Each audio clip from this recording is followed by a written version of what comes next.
은혜 받을 하나님의 말씀은 시편 13편 1절에서 6절까지의 말씀입니다. 시편 13편 1절에서 끝절까지 찾으셨으면 교독합니다. 제가 먼저 읽습니다.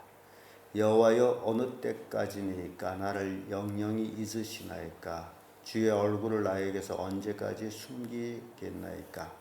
내가 나의 영혼의 영향당하고 동일처럼 마음이 근심하기를 어느 때까지 하오며 내 원수가 나를 쳐서 지상하기를 어느 때까지 하리까? 여호와 내 하나님이여, 나를 생각하사 응답하시고 나의 눈을 밝히소서. 두렵건대 내가 사망의 잠을 잘까 하오며 두렵건대 나의 원수가 이르기를 내가 그를 이었다 할까 하오며 내가 영원히 내 곁에 왈가왈다 하나이다. 나는 오직 주의 인자하심을 의뢰하였사오니 내 마음은 주의 구원을 기뻐하리이다. 내가 여호와를 찬송하리니 이는 나를 구원하시리로다. 아멘. 말씀으로 다윗이 소원 이런 제목으로 말씀을 나누겠습니다. 다윗은 연속되는 그런 환난 속에서 하나님께 기도한 내용입니다. 사람이 이제 오랫동안 환난을 받고 또 고난을 당하고 그런 중에 하나님의 기도의 응답이 없다라고 생각될 때에 앞뒤가 캄캄하고 어떻게 해야 될는지 알지 못하는 그런 상황에 처하게 됩니다.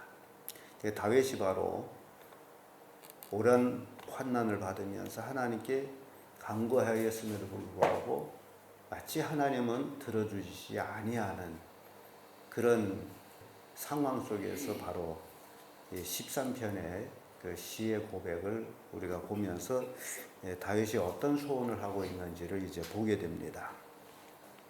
그래서 다윗이 이제 하나님 앞에 그 기도하는 내용들을 보게 되면 지금 다윗이 엄청난 고난을 받음으로 인해서 그 환난 속에서 결국 대적들이 다윗을 볼 때에 다윗을 더욱 비방하며 자긍하게 되 있는 모습을 봅니다. 그래서 하나님 앞에 이제 소원을 아뢰는 것이 원수가 자긍하지 못하도록 해주세요라는 소원을 1절에서 2절에서 우리가 볼 수 있습니다.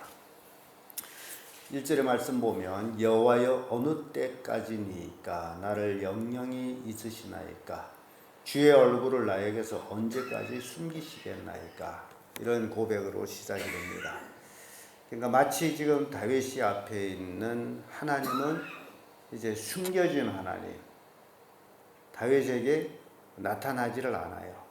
마치 다윗이 어려움을 당하고 환난을 당하는데 마치 하나님의 응답에 조금도 없는 그런 상황이에요. 예수님이 십자가에 못 박히면서 하나님이 그 죄를 짊어가는 예수님을 외면하는 그 순간 예수님이 외치는 소리가 있죠. 나의 하나님, 나의 하나님, 어찌하여 나를 버리시나이까? 바로 우리가 극심한 고난을 당할 때에 기도해도 응답이 없고 마치 하나님의 버림을 받은 것 같은 그런 상황이 각자 있다라는 겁니다. 그래서 이럴 때 다윗이 하는 그 기도를 우리가 생각하면서 언제까지 나에게서 숨어 계시겠습니까? 라는 얘기예요. 그러니까 다윗은 응당 치러야 될 그 고난을 치르는 동안에 하나님은 외면해 버렸다는 거죠. 마치 예수님 십자가에 못 박혀서 죽어야 되는 그 고난을 당하기까지 하나님이 외면하셨던 것처럼 그런 모습을 보여주고 있습니다. 그래서 2절에 와서 내가 나의 영혼에게 경영하고 종일토록 마음에 근심하기를 어느 때까지 오면 내 원수가 나를 쳐서 자긍하기를 어느 때까지 하리까? 지금 다윗이 고난을 받음으로 인해서 원수들은 득세를 했다라고 생각한 거죠. 의인이 고난을 받을 때에 악인들은 기뻐서 난리칩니다. 예수님이 십자가에 못 박혀 죽으실 때에 헤롯은 기뻐서 난리쳤어요. 막 평소에 관계도 좋지 않았던 빌라도에게 선물도 보내며 그래서 성경에는 당일에 친구가 되니라라는 그런 표현까지 했습니다. 그 얘기인즉 마귀가 예수님을 십자가에 못 박고 그렇게 기뻐했다라는 거죠. 자긍했다는 거죠. 왜냐하면 마귀는 인간 예수에 대해서 너무너무 잘 알아요. 마귀는 하나님이 인간의 옷을 입고 왔다. 그래서 하나님이 인간이 됐다라는 거예요. 그래서 그런 의미에서 마귀가 생각하기를 이 하나님을 이제 내가 죽일 수 있는 권한이 되는데 예수님을 죽여버리게 되면 세상은 내 것이 된다. 그러니 얼마나 기뻤겠어요. 예수님을 십자가에 못 박고 세상 전체를 가진 그 기쁨을 가지고 있은 거예요. 다윗이 대적자들도 다윗이 쫓겨나고 어려움 당하고 환난을 당하고 이럴 적에 다윗이 세상은 이제는 끝났다. 그러므로 그 대적자들은 얼마나 기뻤겠느냐 말이죠. 똑같은 이제 그런 의미에서 우리가 맥락에서 생각해 볼 수가 있습니다. 그래서 다윗은 어느 때까지입니까? 어느 때까지 원수들이 나를 쳐서 자긍하기를 어느 때까지입니까? 그런 얘기. 언제까지입니까? 너무너무 힘들고 너무너무 어려운 거죠. 예수님은 십자가를 지기 전에 이미 제자들에게 3일이라는 시간을 얘기를 했습니다. 연하가 밤낮 3일 물고기 뱃속에 있듯이 인자가 무덤에 있을 것이다. 예수님은 3일이라고 얘기했지만 왜냐하면 예수님은 하나님이기 때문에 자기가 얼마 동안 고난을 받아야 되는지를 알고 있기에 근데 다윗은 인간이기 때문에 그걸 모르잖아요.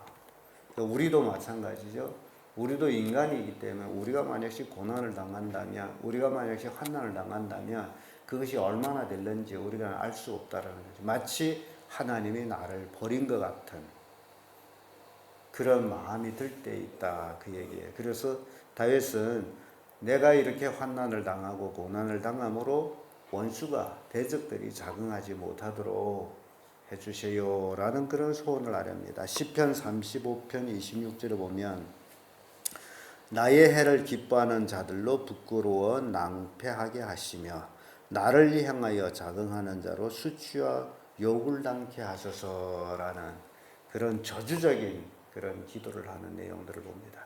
얼마나 이 말씀 보면서 대적들이 기뻐했을까 그것을 우리가 생각해 보는 거예요. 예수님을 십자가에 못 박고 헤롯이 얼마나 기뻐했을까 그걸 이렇게 상상해 보게 됩니다. 그리고 두 번째 다윗의 소원은 자기 자신의 신앙을 위해서 기도합니다. 사망의 삶을 자지 않도록 기도합니다.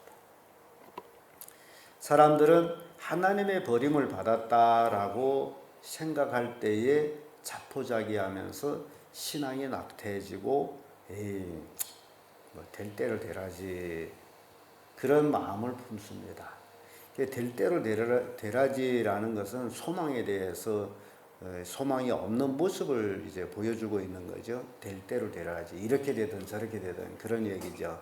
그러나 하나님 믿는 자에게는 절대로 될 대로 되라지가 아니고 하나님 믿는 자에게는 천국을 소유하게 된다라는 확실한 신앙을 가지게 돼야 된다는 겁니다.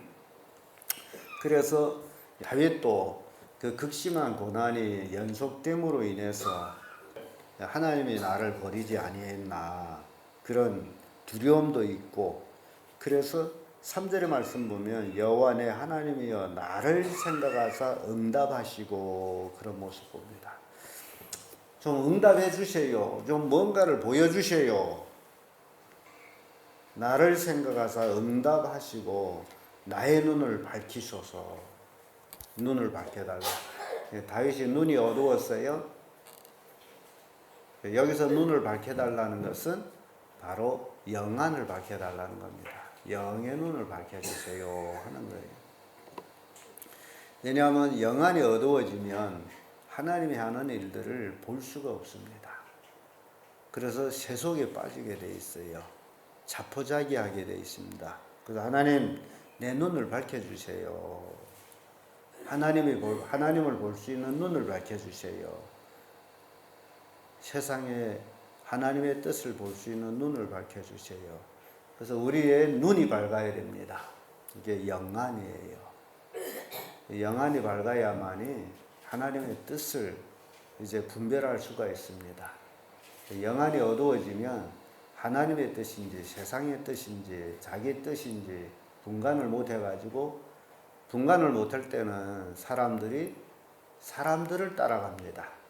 많은 사람들이 그렇게 가고 있으므로 거기가 옳겠다라고 생각해서 따라갑니다. 그래서 사람의 심리는 크고 웅장하고 무리가 많고 사람들이 찾는 게 많고 그러면 그곳에 진리가 있다라고 생각해서 거기를 찾아갑니다. 이게 그 사람의 심리예요. 그러니까 사람들은 찾아가는 것이, 그래서 교회도 커야 되고 예배당도 커야 되고 사람도 많아야 되고 등등 그런 여러 가지들을, 그런 여건을 가지고 거기에 하나님이 있다라고 생각하는 거예요. 이렇게 그 사람의 심리가 큰 것에 대해서 쫓아가게 돼 있다.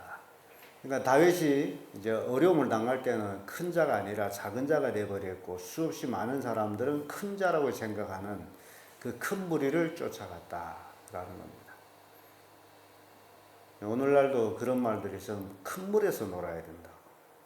세상적으로 말할 때는 맞는 얘기입니다. 근데 신앙적으로 얘기할 때는 우리가 생각해 봅니다. 모세는 큰 물에서 논 것이 아니고 큰 물을 버렸어요. 그게 애굽의 물입니다. 모세가 큰 무리와 같이 논 것이 아니고 큰 무리를 산 아래다 둬버리고 산 위에 올라가서 혼자 하나님과 함께 있었습니다. 이게 신앙이에요. 그래서 신앙과 세상과의 다른 점이 바로 여기에서부터 달라집니다. 큰 물에서 노는 게 아니라 하나님의 음성을 듣고 하나님을 볼 수 있는 영안이 밝아지는 것이 중요하다는 겁니다. 왜냐하면 하나님은 큰 무리를 원치 않기 때문에. 큰 무리는 다 광야에서 죽었어요. 그래서 다윗이 지금 간구하는 모습 보면 사망의 잠을 자지 않게 해달라고 그런 기도를 합니다. 나의 눈을 밝히소서. 두렵건대 내가 사망의 잠을 잘까 하오며. 영안이 밝아지지 아니하면 사망의 잠을, 그래서 사망의 잠이 뭐냐 말이에요. 사망의 잠은 영적으로 어두운 삶을 사는 거예요. 하나님의 뜻을 분별하지 못하고 살아가는 삶이 사망의 잠입니다. 제가 잠깐 사자와 물소의 그 대결의 동영상을 잠깐 봤는데 참 그걸 보면서 저렇구나 그걸 이제 느꼈는데, 그 느낌을 여러분들한테 말씀을 드리려면, 사자가 물소를 이제 목대미를 물었어요. 그래서 제꼈습니다. 물소는 본래 손은 네 발로 서 있는 자죠. 그러니까 서 있는 것을 덮쳐가지고 넘어뜨린 거예요. 그래서 이 동물 세계는 조금만 방심하면 누가 와서 덮쳐서 무너뜨립니다. 우리 인간도 마찬가지예요. 우리 인간이 영적으로 조금만 이제 무디면 사자, 마길로 표현되는 우는 사자가 와서 덮쳐버립니다. 그래서 그 물소를 덮쳐서 목을 물어가지고 넘어뜨렸어요. 이제 조금만 있으면 물소는 죽습니다. 그런데 어느 순간에 물소가 발딱 힘을 써가지고 일어섰어요. 일어서가지고 한참 역사하다가 그 물고 있는 사자를 떨어뜨리고 도망을 칩니다. 사자 입에서 노예 나오는 거예요. 그 모습 보면서 성도들이 영적으로 잠만 자면 저렇게 백중으로 사자에게 물려 죽는구나. 그러나 물렸다 할지라도 그 순간이라도 정신을 차리게 되면 살아가게 되고 있구나. 그래서 우리 속담에 범에게 물려가도 정신만 차리면 산다라는 말을, 그래, 우리가 참으로 이 험악한 세상에서 영적으로 깨어 있어야 되는구나. 그 동영상을 보면서 더욱 이제 느끼게 됐습니다.